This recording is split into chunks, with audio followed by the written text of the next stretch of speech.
bring credibility to alternative ways of knowing.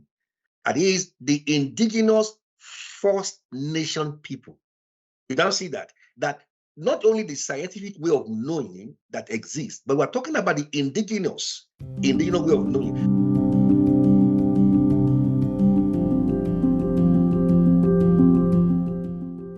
Is it that the people do not understand the term spirit, or is it confusing for people? Is it difficult to understand, which is why it is excluded from a Euro-Western idea?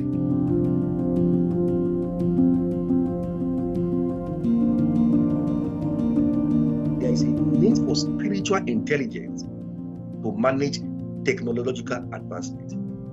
And therefore, the indigenous psychology of our people that is exposed to spiritual intelligence, it is needed in bringing humanity into science. Therefore, you need science with conscience. That conscience to manage scientific advancement can only come from spiritual intelligence.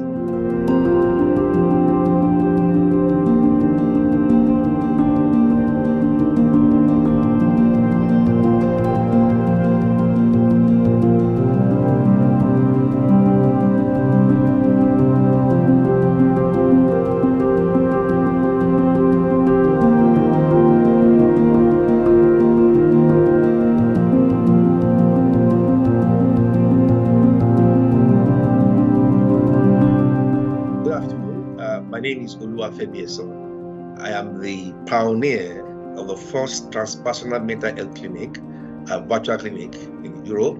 Not only that, I'm a professor of transpersonal psychology, professor of biblical psychology, and also professor of education. I'm also the pioneer of the ERE London University, a private university that received degree awarding power from the Kingdom of Hawaii Royal Accreditation Commission in 2021. Thank you. Thank you so much for that, sir. Now, let's start from the basis. What does it mean, transpersonal? Let's take quickly from there, then we'll move it to the healthcare at part of it. Thank you so much for that question. So when we talk about transpersonal, if you see that combination of two words, the trans and the personal, which loosely mean to go beyond the embodied self, to go beyond the egotistical self. So a transpersonal means there is a developmental stage in my identity that goes beyond my physical reality and my biological self. That is what transpersonal simply means. All right. Now, we are bringing that into healthcare. And of course, like you know, in the African diaspora or in the world in general, a lot of people are suffering mental health. But nobody have really looked at this aspect of it, which is the transpersonal. Could you explain why you decided to merge the two together and what is actually going on there? Yeah, okay. Thank you so much for the question. Now, my journey into transpersonal psychology started in 2009 when I was going through my first master's in the UK. That is my MSc coaching psychology from the University of East London. So I decided to explore the relationship between coaching and spirituality. And my focus is to use coaching as a pedagogical approach to spiritual growth. Now, in that journey, I stumbled into the very area of transpersonal psychology, which simply means the psychology of spirituality or spiritual psychology. And in that psychological movement, it's where the integration of the spiritual experiences of our life are integrated into the psyche, a combination of spiritual phenomena into the conventional psychology.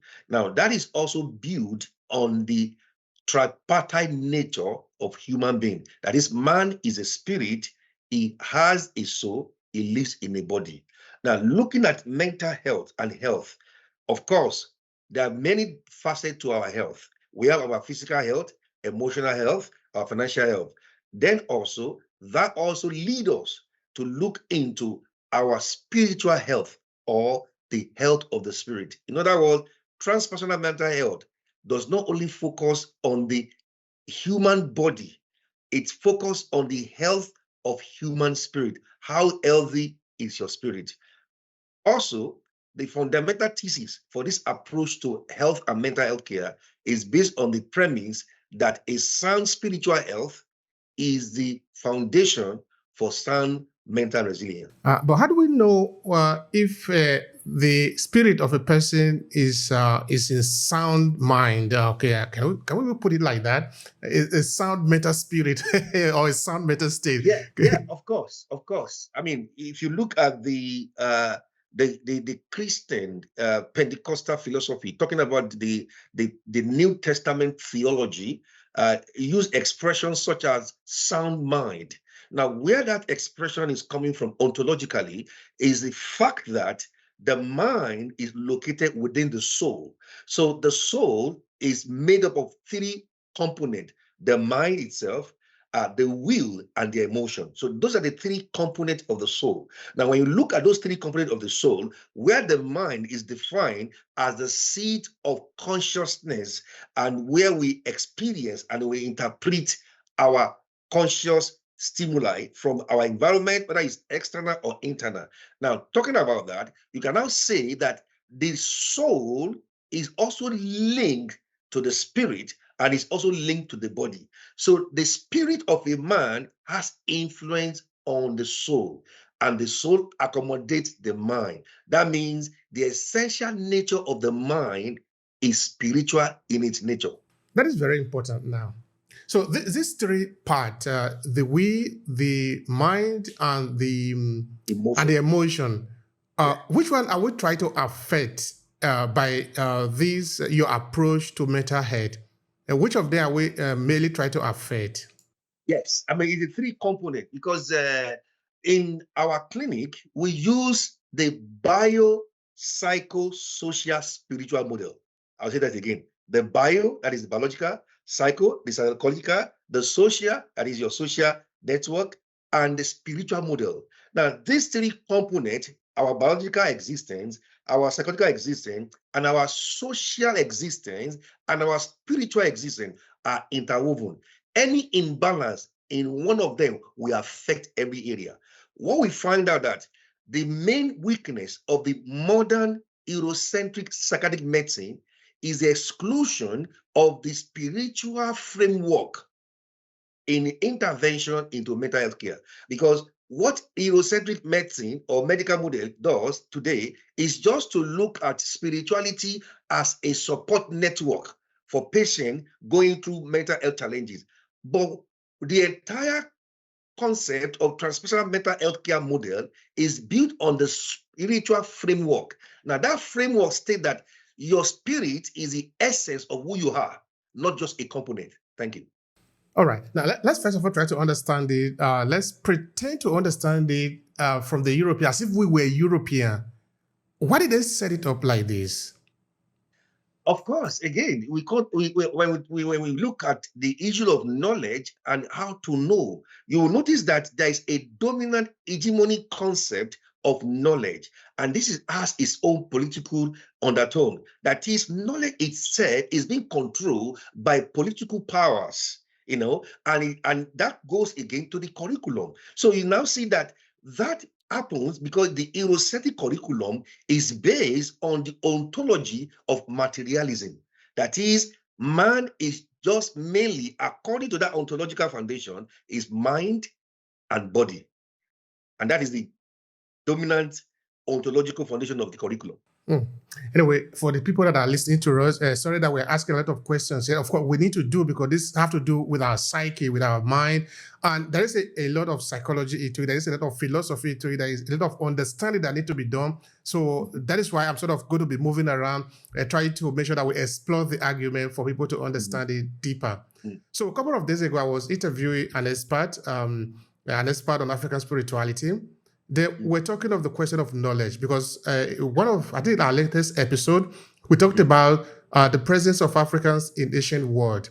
Because, of course, according to Euro-Western idea, or what is sold to us, they made us believe that our story actually started when we met them. Before we met them, there was nothing. So, but what we are seeing, or what evidence is showing, both archaeologically and historically, is that African have even got into Zenith. European didn't know yet what is even called civilization. All right. Yes. So now we were talking about knowledge. What does it even mean, knowledge? You were talking about knowledge just now. Then he was saying something to the effect that in African consciousness, knowledge is not only cerebral. Knowledge is also a revelation. In that knowledge is sort of something that you tap into. So because we are talking of knowledge now, looking at how we know what we know. Yeah. How do you describe knowledge? I mean, thank you so much. I mean, this is so exciting. I mean, this question. Now, before you talk about knowledge, the foundation for knowledge is your ontology. What is ontology? Ontology is a study of existence and the nature of reality. Now, your ontology will now lead you to your epistemology. So epistemology, which is the study and the science of knowledge. So every knowledge is coming from an ontological foundation. And when you look at the ontological foundation, the dominant ontological foundation for knowledge in our world today, which is purely westernized dominated, is on materialism. And therefore, it completely excluded alternative ways of knowing, or what I call alternative reality that exists. So your ontology is the foundation of your epistemology. So to talk about knowledge, you must check that individual concept of ontology. Is it a materialistic ontology or a spiritual ontology? That's the first step. Thank you for that. Now, okay, you said that the Western ontology, in this sense, of course, is based on materialism. Yeah. Okay. Now, if this is what it is based on, how does it affect man? Which we are now saying that it's not only material. There are different dimensions to it. You talk about the mind, the soul, but even here, they also talk about the soul sometimes.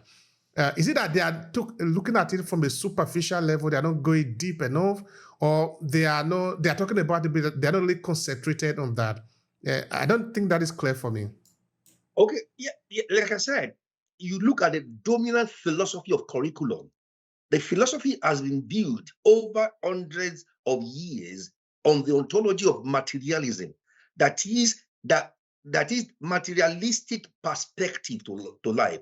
And you can see that evident in scientific approach to knowledge, empiricism. So meaning that what I can't see, I can't feel, I can't touch is not real to me. But the question now lies that, is there only the dimension of knowing? Secondly, is there only dimension of reality that exists? There are also subjective reality that exists beyond the confinement of empiricism. That is, I have a way of knowing things that I cannot prove with my senses. That tells you that consciousness is both objective and subjective. Okay, now we're looking at Euro-Western idea. Yeah. Now we're also looking at Africa. Let's look at also Asia, because Asia has also were involved as a people, so that because now we are living in relationship with other people, other world, other experiences, other things around, because we are not alone in this world. Yeah. If we look at maybe the Asian people, the way they view reality, what sense do we make up in comparison to a Euro-Western idea or ontology? Yeah, so you can see that the Asians and I'll call it the indigenous people, have their indigenous ontology built on indigenous spirituality. So spirituality is embedded within the fabric of their consciousness. And because of that consciousness in their spiritual ontology, they are fully aware of a dimension of existence of man beyond material existence. So they understand, they are conscious, and they have different ways of assessing that dimension of reality. And that is what we talk about in transpersonal psychology, because the idea of transpersonal psychology is on the premise that man is a spirit and he exists beyond time and space. Thank you for that. Now, again, I still have another question relating to the Western ontology, or the way that they view reality, because now, like you already said, it affects everything that happened within the influence of Euro or Euro-Western world. Why did they base it on that? Why did they define it like that? That is one. Secondly, have the Euro-Western idea or the European world always perceived reality in this sense, or is this something that came with time? Of course, it's something that came with time because if you look at we cannot separate the concept of spiritual epistemology and ontology from religion. And so, because there is spirituality in religion, and so therefore, religion tend to expose man to the idea of spiritual reality. And so, Eurocentric approach has element of religion, but over the years, they've separated that from scientific community. So you can see where the journey started. So, and you can look at the industrial, after the Greek revival, the industrial revolution that came into science. So the society, the European society were moving gradually from the religious sentiment into secularism, and therefore the notion and the focus on materialism become the dominant philosophy of knowledge that operates in the society there. And when that is a situation, what are the consequences to the human being? Dangerous consequences, sir. Dangerous consequences. I'll give you an example. Yes. What would make a man, a young boy in America, pick up a gun and start killing children in early years? How do you explain that behavior using conventional psychology? Talk to me, sir. Well, I wish I were at this party that. What is responsible for that? Exactly. Because they've excluded the spiritual framework in cognitive behavioral psychology. And that's why in our clinic, we invented the concept of transpersonal cognitive psychology.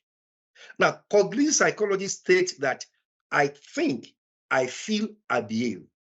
That is, my behavior is a product of my thinking, because every thought has a corresponding feeling. And then the feeling leads to my behaving. Now, that is cognitive psychology. But it's so limited. Why? Because the question is, your thinking is not only affected by the stimuli from your ecological state, from your environment. Your thinking is also affected by spiritual influences from your spirit into your soul that affect your mind. And therefore, there are spiritual interference or inspiration that lead to behavior that is classically evil in its nature. Now, because the scientific world has not accommodated this framework, that there's an entity called evil that inspire evil behavior, is a problem. And how do we deal with that? So you need a spiritual framework that is bio-psychosocial spiritual to explain the behavior of man. All behavior is not caused by the biological, social, or psychological. There are spiritual influences and interferences that affect people's behavior. Is it that the people do not understand the term spirit? Or is it confusing for people? Is it difficult to understand, which is why it is excluded from a Euro-Western idea? It's not difficult to understand. Like I said, it's a separation of state and religion.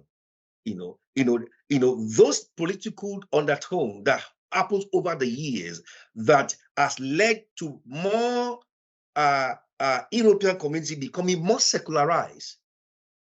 And that's where the problem lies, because religion is different from spirituality. Now, because of the negative impact of the religion has made the scientific world to look at religion from a different perspective, wherever what is missing is the spirituality from religion. And that's why transpersonal psychology comes into being in early 40s.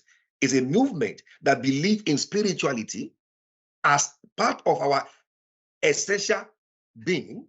Okay, so it's different from religion, because you can be religious and not spiritual. Thank you for saying that. Many people don't understand that. They don't understand that is the way it is. All right, now let's take a trip to Africa, because that is where we are coming from. In fact, that is where all of us came from. If we are having confusion, I think the best place to go is to go to the zero, is go to level 1. Yeah. Africa is level 1, is the origin, is where everything begins. Now, how do we operate there? Okay, I'm not talking of maybe how you operate in Lagos or how you operate in Johannesburg. Those are cities Mm, that are built after Western society. Everything there is like London or New mm, York. mm. But in a typical African society, Yeah. what is our understanding when you make comparison to the Euro-Western idea or the ontology like you were explaining before? I want you to make Mm. comparison to African way of life. Yeah, I mean, in African way of life, as you know, sir, you are born into that value system that is indigenous spirituality as a child. As you know that as a child, you're exposed to primary socialization. So your mothers, your parents' ideologies that is coming from the entire cultural belief system. So culturally, we are ontologically grounded in spiritual epistemology. It's part of who we are, is our indigenous identity. And that is it. You don't need to teach us. We are born into it. And that is it. But when the European came with the colonization agenda, that aspect of our identity were completely excluded from the foundation of the curriculum that were imposed upon us. And therefore, it started affecting generations. And then people started seeing indigenous spirituality as something that is not fashionable, something that is very reductionist or primitive in its nature. And that is a lie. It's an attempt to destroy our true identity. Okay, now let's see a case that we can make out of that. Mhm.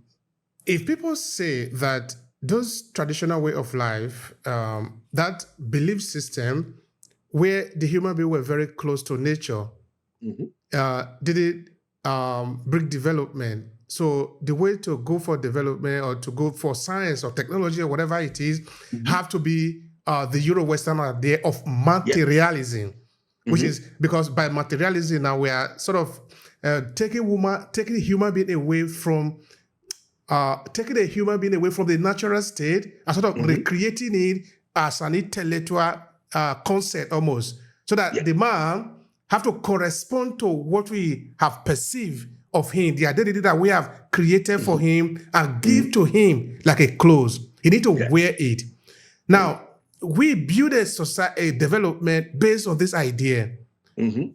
What if somebody say, well, that is a better way to live in that we are new, we are better, we are able to invent technology and all of that.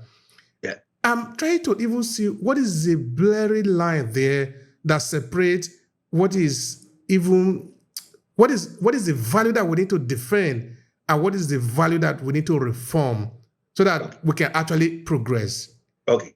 Now, thank you. So, if you look at the Industrial Revolution, the Industrial Revolution changed the whole concept of humanity in terms of society development, and advancement in technology has brought quality of life. However, scientific invention, which are now dominant concept of knowledge, epistemology, in technological advancement, cannot be managed without development of spiritual intelligence. And that is where the problem lies. There is a need for spiritual intelligence to manage technological advancement.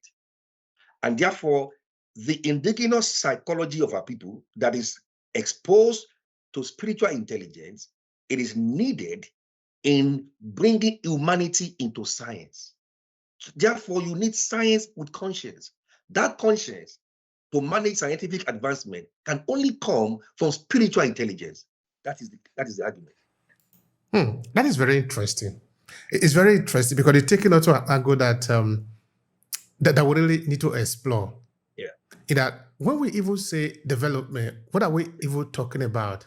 Because Mm-hmm. now we see a people that have been evolving for several thousands of years. Humanity didn't Mm-hmm. start yesterday. Mm-hmm. We see this world has been going on. The idea of balance have always been very important because we talk Yeah. about spirituality, then we talk about, for example, I recently wrote a 5,000 words article to explain the concept of Ehi in my language, which is Esan, south of Nigeria. Yeah.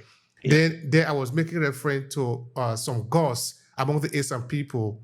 For Mm-hmm. example, like the god of iron and the god of medicine in my language, Mm-hmm. which is known as Osun. Osun is the god of medicine. Mm-hmm. Now, of course, then you have also the god of war. Then you have also the gods of the forest. You have also the gods of vegetation. You have the gods of the marine water. Now, because we have these different gods now, we sort of have a direct connection to the nature around us, which means that if we are going to bring development to the water, there is gods in the water that we respect. Therefore, we must never destroy the water, because if we destroy the water, we destroy the gods. So that whatever development we are bringing must not destroy our environment where we live in. Now, I want to help somebody to understand something. Shell BP and many other multinationals in the Niger Delta didn't absolutely operate like this. They can destroy anything because it is not part of them. They call it development. By this type of development, they destroy the living condition of the people of the Niger Delta who can no longer fish in the water, who once believed that there is God in the water, therefore that water needs to be purified, need to be clean for them because their life depended on that water. If we now take that away from the people, we reinvent the people, we can destroy their water because there is nothing in the water. The water is nothing. So I am trying to see that like you said before, there is actually danger if we are not careful how we define development. Help me with that, sir. Yeah, I mean, thank you. Now, it's quite interesting when you look at the labeling of our indigenous spirituality as being primitive in its essence, because the argument is that, if you have all this spirituality, why are you not technologically advanced? You can look at that argument that you are still primitive in your ways of life and the things that you do. And so I'm coming here from my Eurocentric high horse to bring to you the technological advancement in my continent that has improved the life. Now, we're not denying the essence of that technological advancement has the tendency to improve the quality of life. But the question we are saying is that despite the fact of that technological investment, there's a need to integrate the primitive indigenous psychology of the people to have an holistic view of maintaining the ecosystem. And that's why we talk about spiritual ecology. You see that what you have been discovering is that lack of spiritual ecology is what these companies are engaging, and by destroying the habitat. And look at what we have today, depletion in the ozone layer. Now we're talking about climate change. All is caused by the industrial revolution. The excessiveness of capitalism is causing that, and it's now causing problem. What we need is the integration of spiritual ecology. That is the understanding that man and nature are part of universal consciousness. And that's what we need to maintain the balance. That is very beautiful. And I think this one should be understandable by any person that have an understanding of nature and therefore the balance that you are nature. If you destroy nature, you destroy yourself. Thank you. I think some of these things at a point become common sense. Because if you destroy the land where you are sitting, it means you haven't grown up. So I think what you are saying now is that we need to respect the land where you are sitting on. Absolutely. Because there are natural laws that governs it. You cannot, it's not really that we are saying respect nature so that we are being very good to nature. We are being very good to ourselves. Nature do not need us to be nature. It is we that need nature to be we who we are. Yeah. If we get nature to be angry, it will just change certain code. We will disappear from existence. Absolutely. I'm a chip in here. Yeah, please. About violation of natural laws. Violation of natural laws. There are natural laws, the ecosystem, okay? And there are also spiritual laws that also affect biological laws. So whenever you violate a biological law, you abuse it, it has inherent judgment. So you don't need to be, spiritual or religious about it. It's a law. If you violate a natural law, a biological law, consequences abound. So if you don't protect the environment, you are depleting the environment, because of greed and the gains of capitalism. Consequences are bound to happen. And that's what we see happening around nature today. And so the sustainable agenda of the United Nations is about environment, how to make resources available for the next generation. It's coming into play now because the world has come to the place to realize that man is not managing the earth. And when you are not managing the earth, you will lose its quality because everything that you mismanage will lose it and it cause pain. I believe you that we miss it at a point where we take away certain aspect of our way of life and then concentrate on maybe just the iron and the supercomputer. Yeah.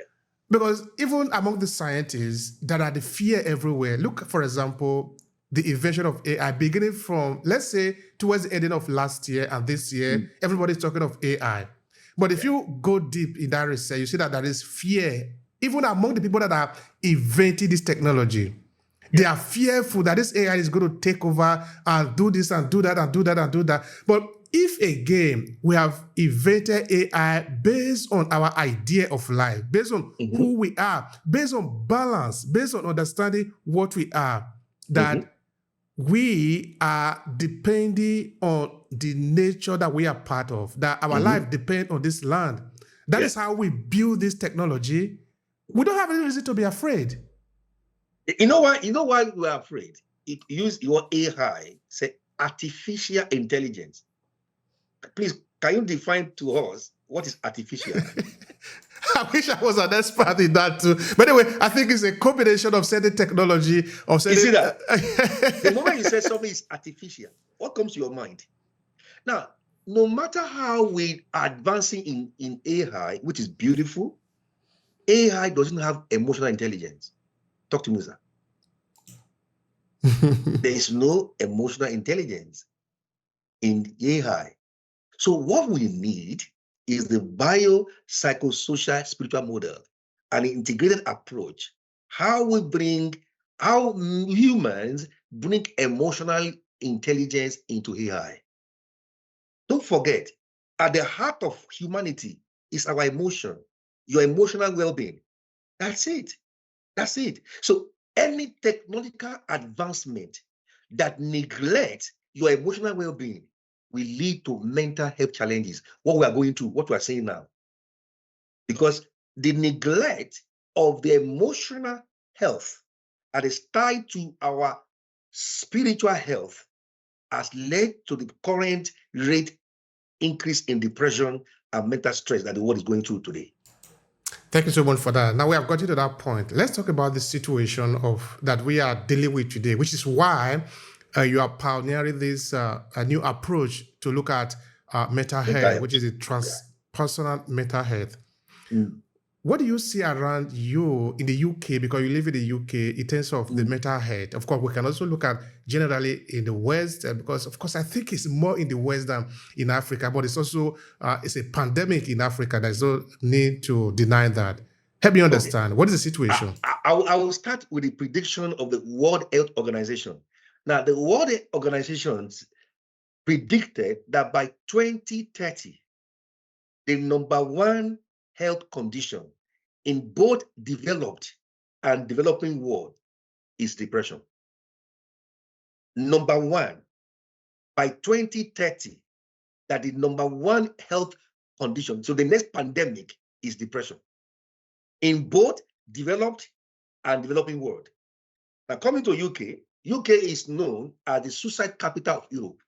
They have the highest rate of teenage suicide, highest rate of undergraduate suicide. The statistics are there. And you ask yourself, why suicide and depression is on the increase in spite of material comfort? That should question our ontological foundation.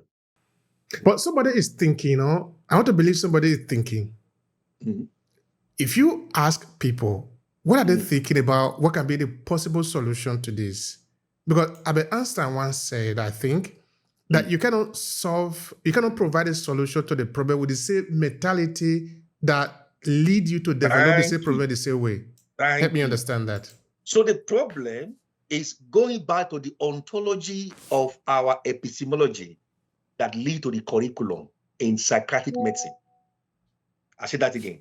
The ontology of the epistemology of the whole entire psychiatric medicine is where the problem lies. Because that ontology is based on the mind and the body, the dualism of the mind and the body. And it completely excluded the spiritual framework of the true essence of our being. That's where the problem lies. All right. Now, let's look at a more practical sense. You talked about the clinic, the online clinic, like you referred to. Because now, I think we need to spend some time on how the transpersonal mental health works. Yes. First, tell us about this clinic online. Yeah, I mean, it's a virtual clinic, which came out of my research in my first doctorate in transpersonal coaching psychology, and so it's a virtual clinic. Now, because we understand that one of the intervention in mental health is therapy, talking therapy, and so transpersonal mental health care is an educative approach to mental health care, and also a form of therapy. So there is what we call transpersonal therapy. There is transpersonal coaching. There is transpersonal counseling. So they are all coming from the ontology of transpersonal psychology. Now, the question now is, what is the ontological foundation of transpersonal psychology? Now, the ontological foundation of transpersonal psychology, or what I call transpersonal ontology, is based on creationism. Creationism. That is the philosophy of transpersonal ontology.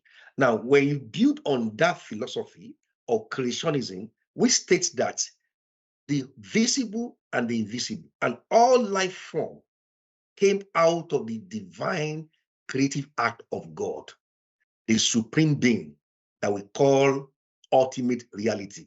That is the ontological foundation. Now, you talked also of transpersonal therapy. First, you talk of creationism, as a basis of transpersonal mental health, right? Yeah.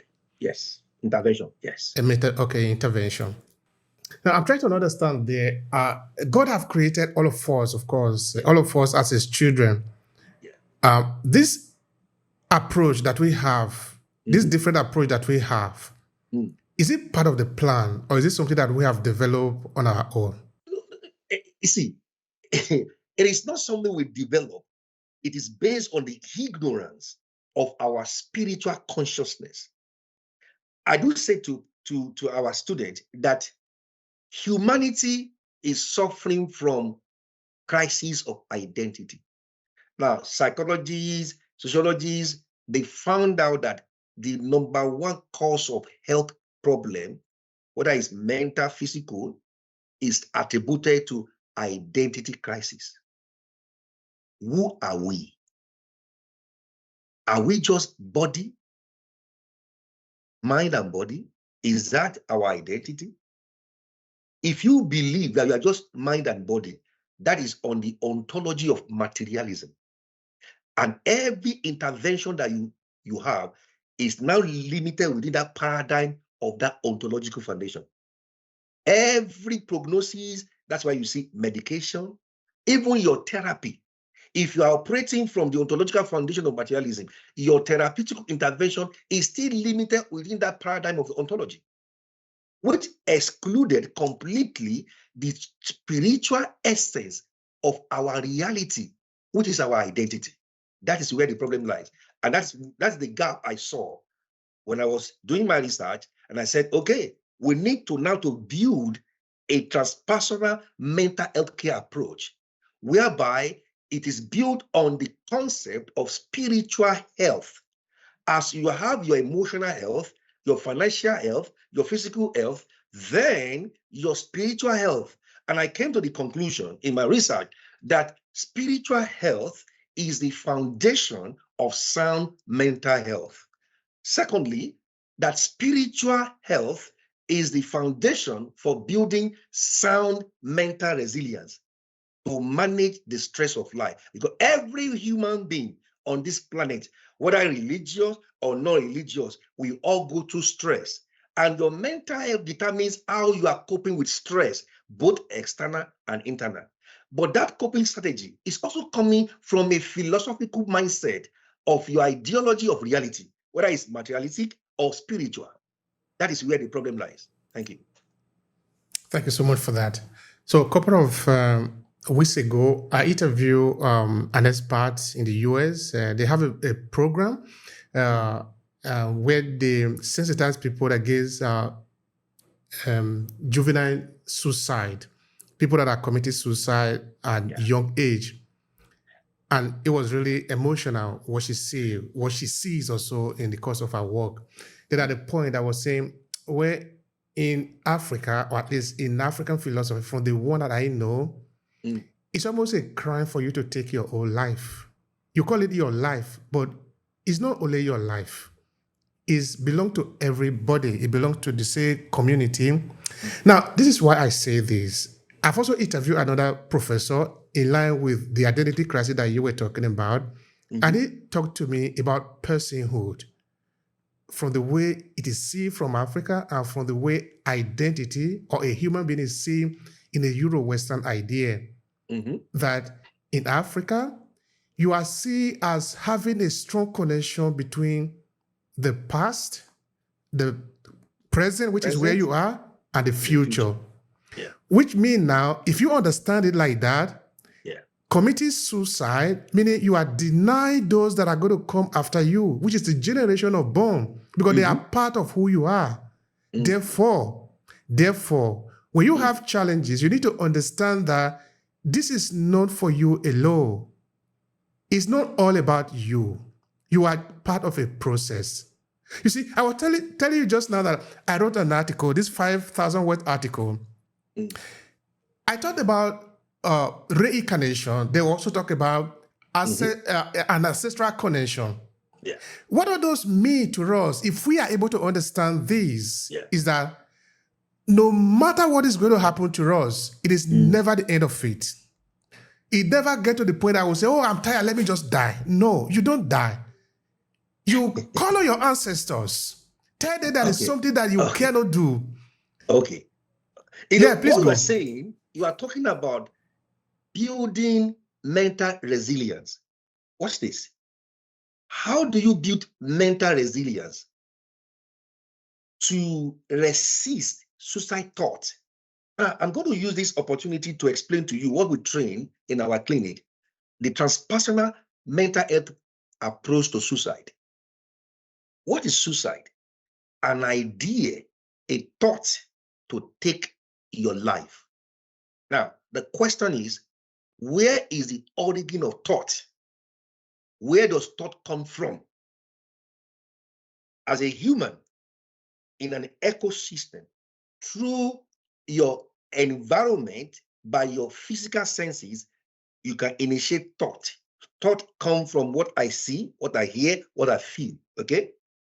That is the external stimuli coming into me.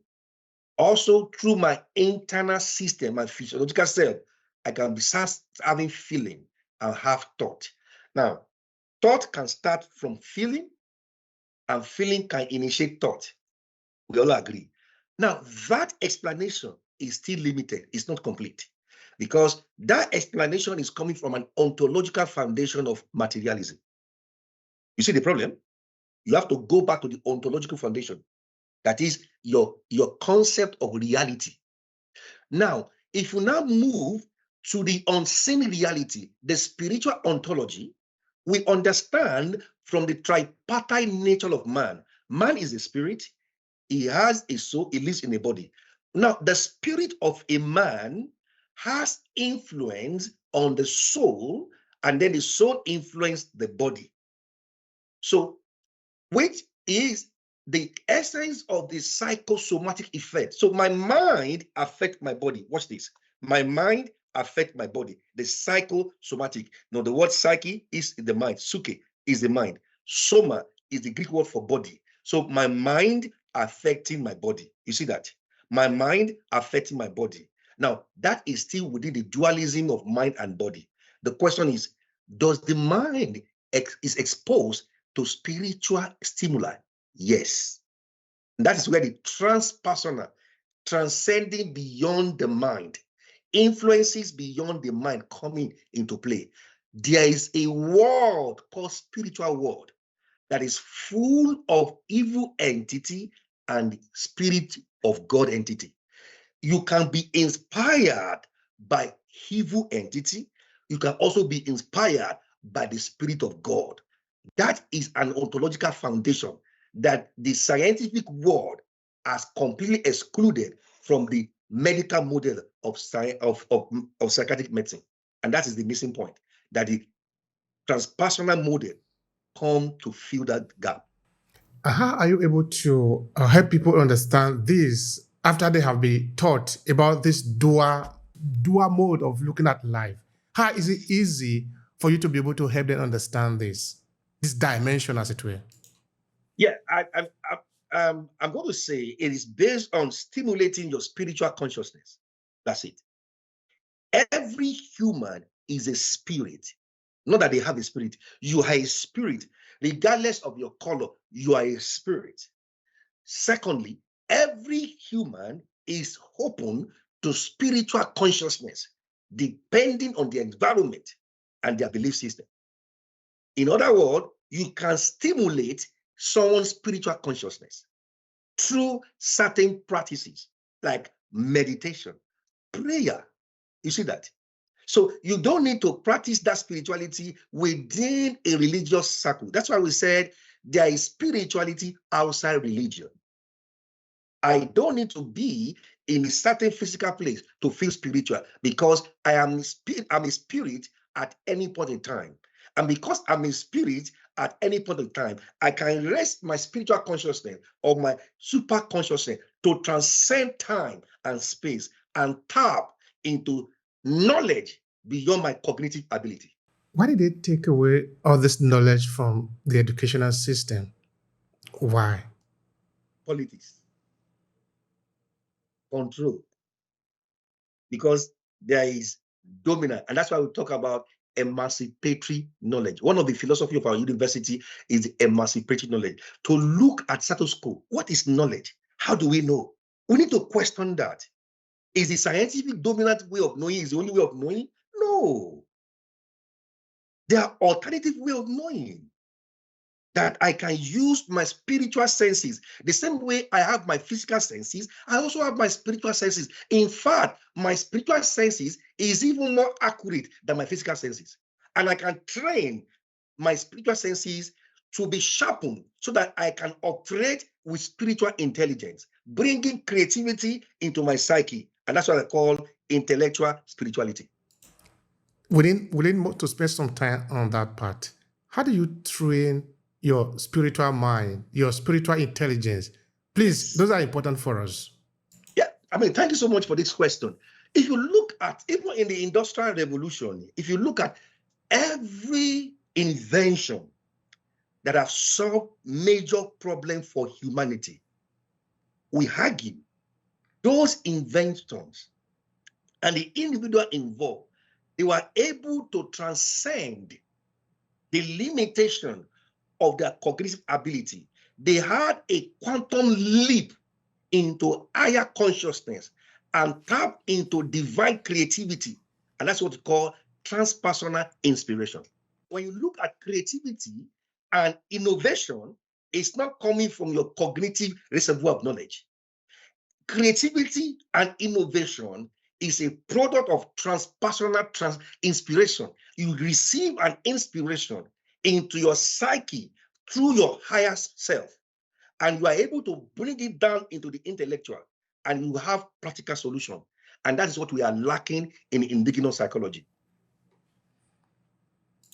Consciousness. What is consciousness?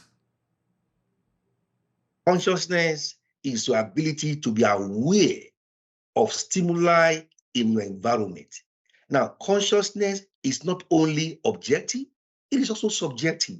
And so your ability to stimulate your subjective consciousness, it is the pathway to your spiritual awareness. For example, as I'm speaking to you now, you are thinking, there are thoughts in your mind. I cannot look at you objectively and deny the reality of your thought, but I cannot see your thought. I cannot take your thought to the hospital. I cannot take your thought to the law court. Do you see that? But your thought exists. You know what you are thinking. It is real to you. And that's what I call spiritual consciousness. Is it the invisible dimension of our inner life? That is what I call individual spirituality within the domain of what we call personal truth. Your thought is your thought. I cannot deny it. It's your personal truth. But the problem with the world is that they want us to be ruled by objective consciousness. No, I have the right to my subjective reality. Therefore, I can access knowledge beyond the empirical evidence. All right. You see, I was interviewing the spiritualist. I don't know. It's an expert of spirituality, African spirituality, and he shared an experience with me. He said he was to write his doctorate paper. Only that he realized that he was going to write it in a very short space of time. I think, like he told me, eventually he wrote it in 2 or 3 weeks, which is something that is going to be impossible for a lot of people. He said this is what he did. He was going to do mathematics. He was not good in mathematics. But what he did was to just pray to his ancestors to intervene. And all the answer that he was looking for came to him. Now somebody might say, he's talking about witchcraft and all of that. Hey, cool down.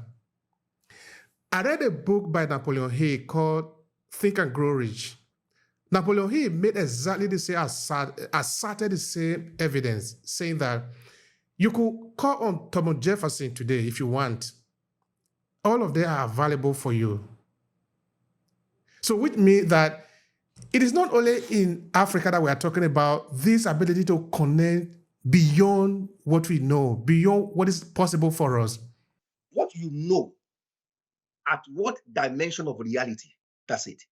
So what I know in my physical dimension of reality is limited to my empirical evidence. That is, I assess reality from my senses.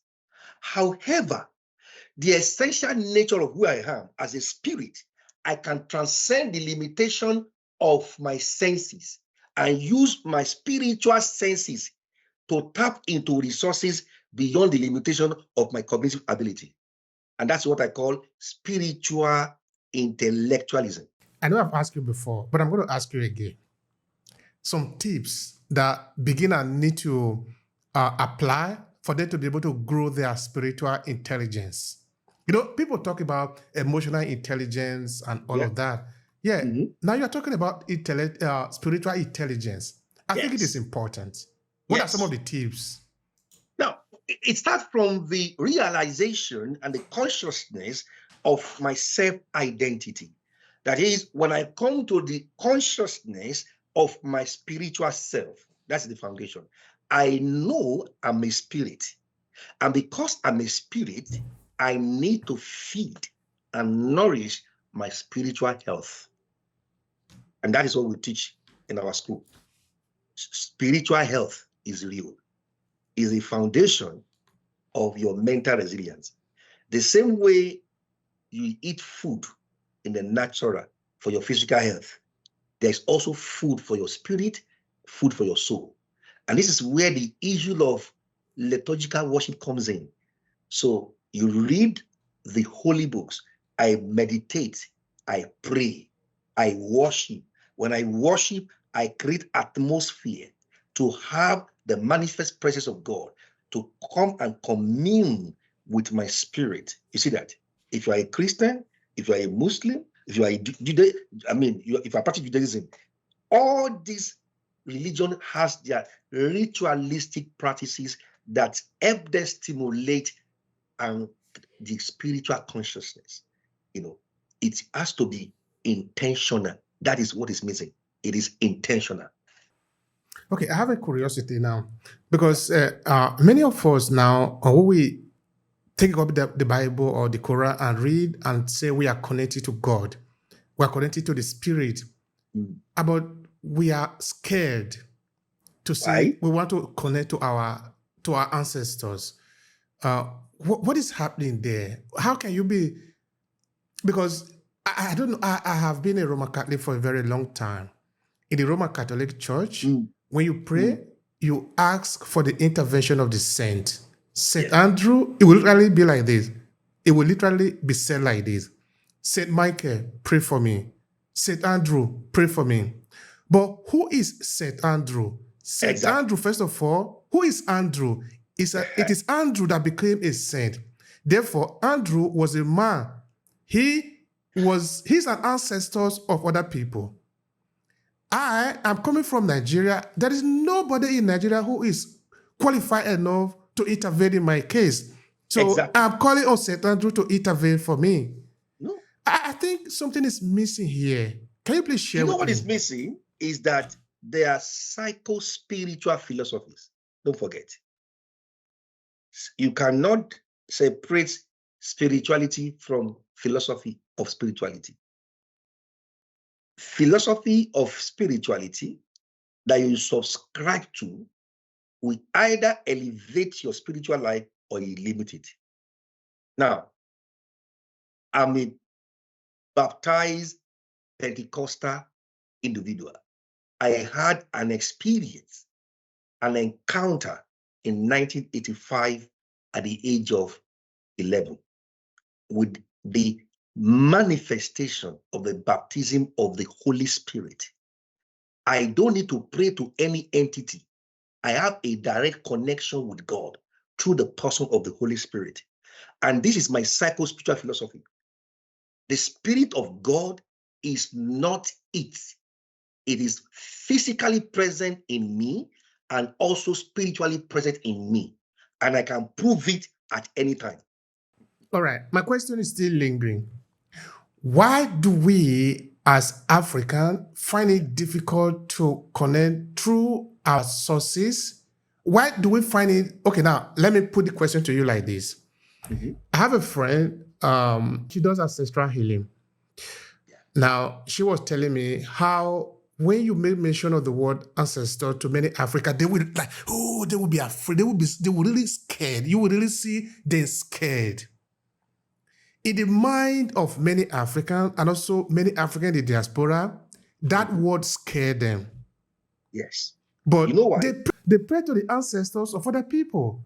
Because I've told you, sir, our indigenous spirituality has been classified as being primitive and is associated with evil.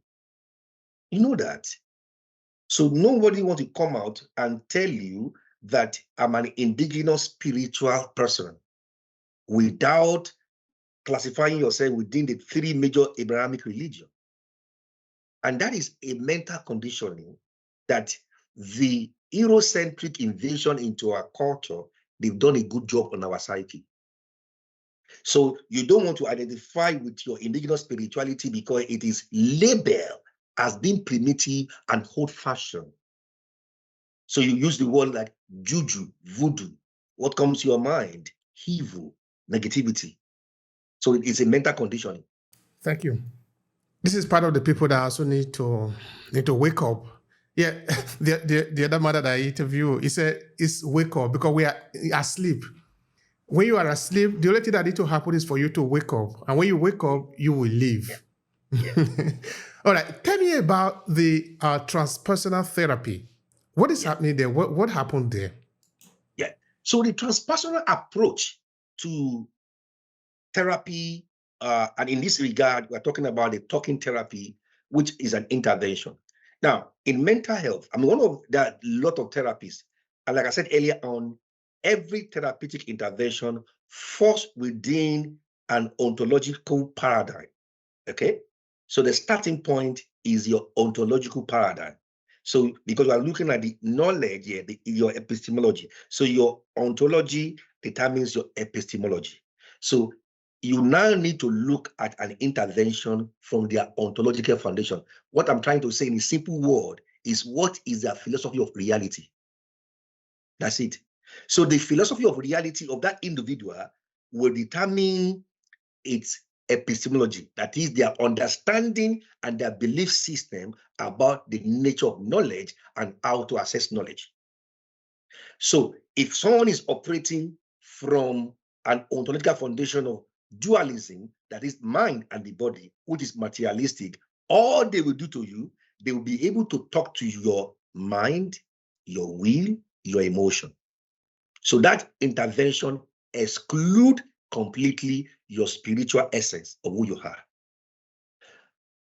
And transpersonal intervention is trans, beyond the mind, beyond the will, beyond the emotion. I'm transcending my egotistical identity. So I'm moving into an expanded state of consciousness that is my spiritual self. That's what it really means. So transpersonal counseling, transpersonal therapy intervention is talking about how do I bring healing into my soul through my spirit. That's it. My spiritual health. Now, we have developed a course that is going to help people to understand this even further, because I understand that the value that we are providing here is very high. But of course, you have taken the time to really explain to the people how to go step by step in elevating their spirit in this online course. Please tell the people, what are they expecting in this course? Now, in this course, we are talking about transpersonal mental health, approaching mental health through transpersonal development. I will keep emphasizing it is the foundation, that is the ontological foundation, because everything in life must start from your understanding of reality. If your understanding or concept of reality and your ontological perspective is faulty, everything you build, your epistemology, your methodology, your approach is already faulty. Now, what we say is that the foundation or the transpersonal ontology that we use in our own school, in our hospital here, in our own clinic here, is based on creationism. And what is creationism? As I've said earlier on, is the belief that every life form, visible and invisible, came from the act of divine creation. That is, the universe is created by God. So we are creationism. We are creationists. So, and that sits well within the psycho-spiritual philosophy of the three Abrahamic religion, Judaism, Islam, and Christianity. So those are our main target.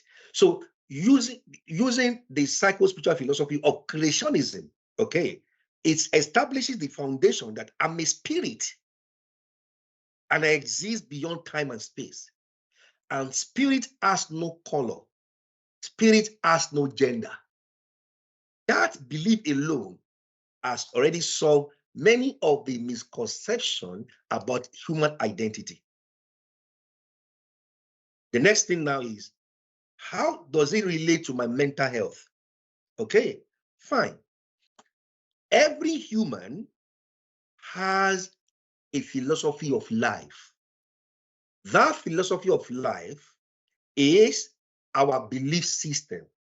Belief system about reality and belief system about our self-concept. You see that? So your belief system, whether is in materialism or spiritual framework, now determine the strength of your mental resilience. Because every human, whether you are religious or non-religious, we all face mental stress and challenges in life. And don't forget that mental health is whatever affects the way we think, the way we feel, and the way we behave. That is our domain. And how we cope with stress in our life. Every one of us will face stress. But the coping strategy is a difference. And the way you cope and you respond to life stress is coming from your belief system. That's the foundation. Now, who can benefit from this course, from this training, the transpersonal mental health? Because some people might say, okay, no, I'm not included. Maybe I have nothing to gain from that. Could you please tell us who you think can benefit from this course? Every human being that is breathing, because the breath in your nostril is purely spiritual. And that's why when man dies, he sleeps. The body is down on the ground. The spirit has left. So if you are still living and you are breathing, you are transpersonal. Thank you. Thank you so much for that. That is really very interesting. It's very interesting. Welcome, sir. It relates to what I was saying before now about the article that Ehi in Esan, you can literally speak to it because that is the guardian angel of the person that is living. But one day, this person will grow up and the person will die. Yeah. But the Ehi never dies. No. The Ehi of a person lives on. Yeah. So for this reason, for having this kind of understanding, Yeah. we can pray to the ancestors. We can ask for intervention because we believe that they never died. They never went anywhere. They merely transformed to a different dimension. Okay. I will tell you one interesting thing. One of it in our module one, in module one of our course, we call it Transpersonal Ontology. And the first topic or learning outcome, we look at the origin of existence. Okay.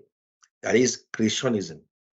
Now, we now bring a philosophical concept called the pre-existence theory. You see that?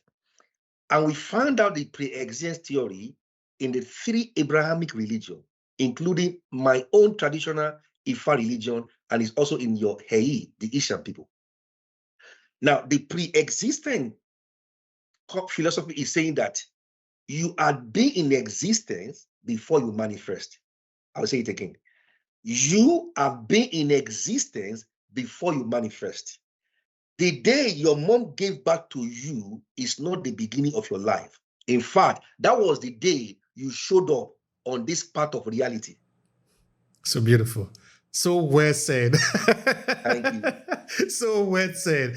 That is beautiful. And people also need to understand that. Because by the time we understand some of these that have become very, very simple, life becomes simple to live to. That Yes. At this point now, it doesn't make sense to you to just kill yourself. Yes. Because why do you have to kill yourself if you know that you have been in the journey forever? Let me even tell you how it will help with mental stress. You see that humanity attaches themselves on ontology of materialism. And so our sense of self-worth, is attached to material acquisition of things. You can see that. And so our sense of definition is now in material comfort. We are looking for happiness, joy in material comfort. And material comfort cannot give you true happiness. Material comfort cannot give you true joy. Why? Because material comfort is limited to time. So in transpersonal understanding, you exist beyond time and space. You came to the world with nothing, you will go back with nothing. What a relief. Absolutely. Absolutely. we need to wake up. I believe we need to wake up because when we wake up, we will see life differently. We will appreciate life more. We will live better. We will understand that we are in this journey. And in this journey, we are supposed to be the best that we can be. In fact, we even went further in transpersonal concept in our school that the essence of life itself is based on an assignment.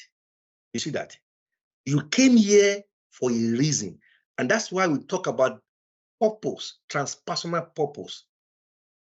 Your life is not an experiment, regardless of the nature of your birth.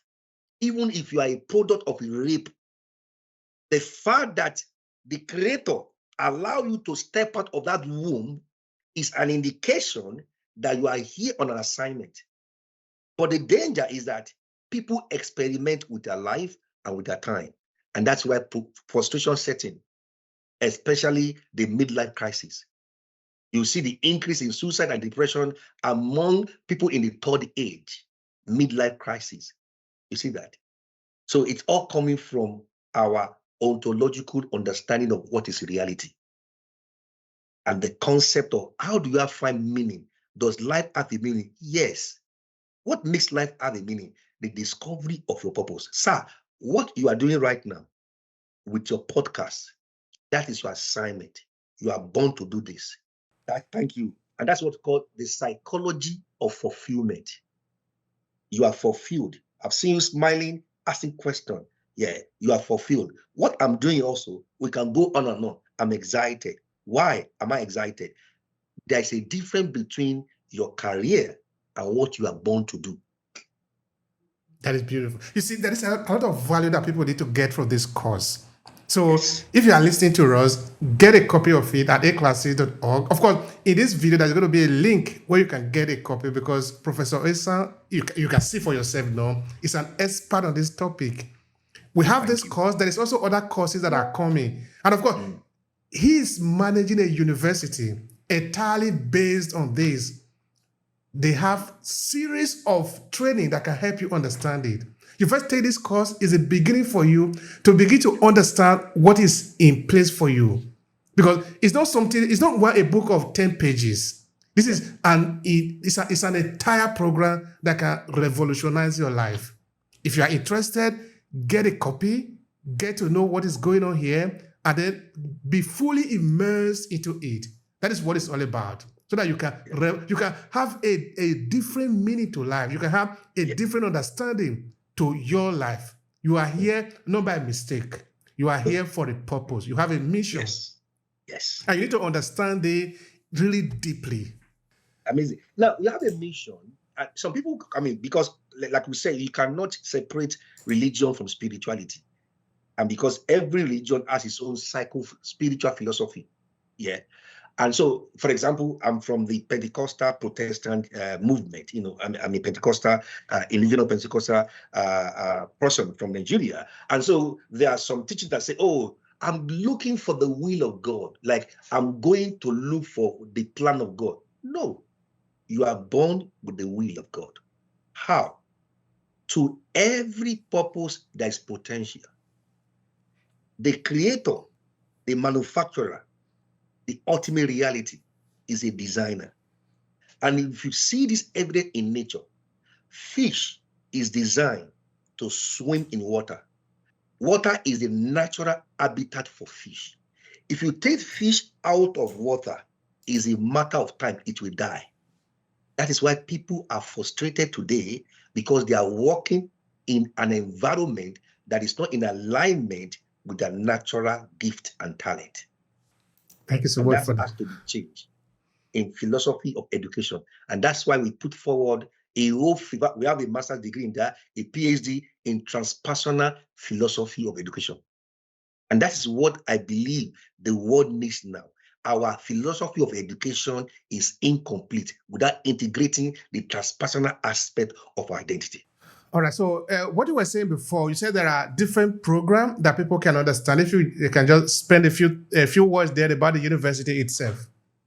Yes, our university is established by the Kingdom of Hawaii Royal Accreditation Commission, CORAC.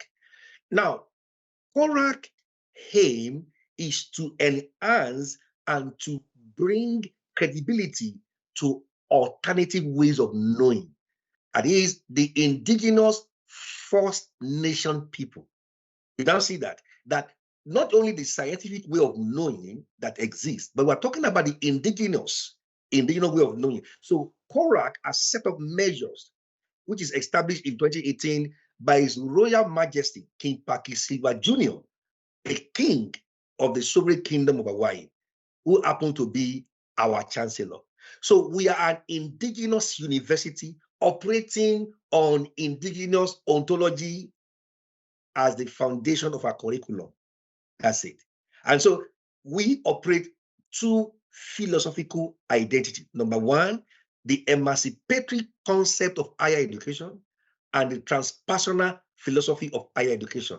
So the emancipatory, as you can see, is to emancipate people, individuals that come in contact with this concept from the limitations and prejudice and mental conditioning of their past, of their race. And in emancipatory knowing, you have to question the status quo. And therefore, we believe that the way forward is to develop critical and reflective thinking. There are key knowledge, key skills, cognitive skills that will break people from their limitation. Critical thinking, reflective thinking. Second philosophy is the transpersonal philosophy. Now, transpersonal philosophy of education is concerned with purpose and meaning. Now, to summarize that, what is the purpose of education? In transpersonal philosophy of education, we believe that education is meant to educate your gift and your talent. The purpose of education is to educate, to refine, to develop your gift and your talent. But when you look at the dominant philosophy of education, we are conditioned to look for a career, and then we look for a job. And then we get a job, we are imprisoned in that job. Our gift, our talent, our personality is not imprisoned. Humanity is operating in survival mode. And that is not the purpose of education. Education is meant to refine, lead to discovery, refinement, and development of your gift and your talent that you are meant to serve for humanity. And that is your entrepreneurship. You see that? So we have courses in transpersonal entrepreneurship, transpersonal counseling, counseling business development, and transpersonal eco-psychology. Everything about us is transpersonal. We also have other faculty, yes, but you always see the transpersonal philosophy in all our courses. Thank you. Thank you so much for that. I appreciate you, sir. Now, what would be your final thought here considering the conversation today? Yes, my final thought is that spiritual resilience is the foundation of true mental resilience. And spiritual resilience is the use of external and internal spiritual resources to build fortitude to withstand the stress of life. So you have to develop spiritual resilience by eating balanced spiritual nutrients that will lead to a healthy spiritual life. Thank you so much, sir. I appreciate that. I really do.